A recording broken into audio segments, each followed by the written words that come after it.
An R-group analysis could be used to compare matched molecular pairs within a series to find substitutions that have a consistent impact on a property. Here we have a dataset around a single scaffold on which an R-group decomposition has been performed. If you aren't familiar with how to perform an R-group decomposition, see the R-group analysis hints and tips video. To perform a matched molecular pair analysis based on an R-group decomposition, select the Match Pairs option under R-groups on the Tools menu. Then check that the right R-group analysis is selected and click Run Analysis. This will generate a column for each point of variation in the R-group analysis. In each column, the compounds are grouped into series by matched molecular pair. In other words, all compounds in a series are identical except for the substituent at the corresponding position.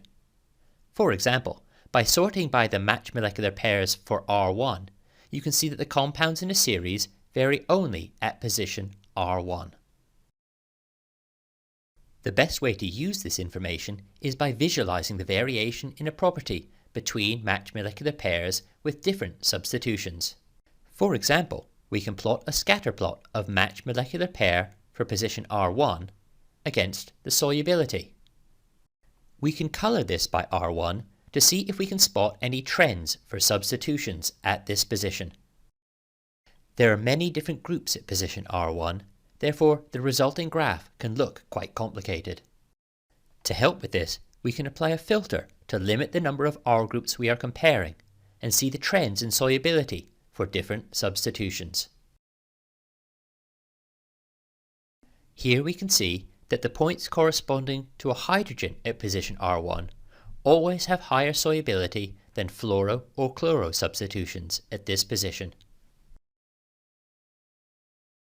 An alternative way to observe these trends would be to plot a scatter plot of R1 against solubility. Again, we can color these points, in this case for the different matched molecular pair series. This plot also looks quite complicated, so we can link it with other plots to investigate the trends by adding it to a dashboard.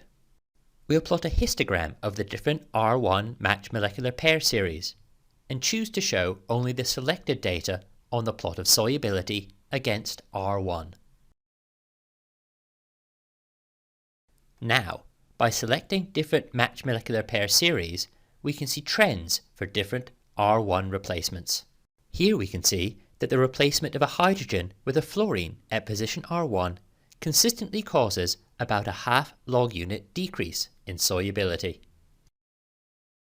For more information on any aspect of StarDrop, please contact us at support@optibrium.com.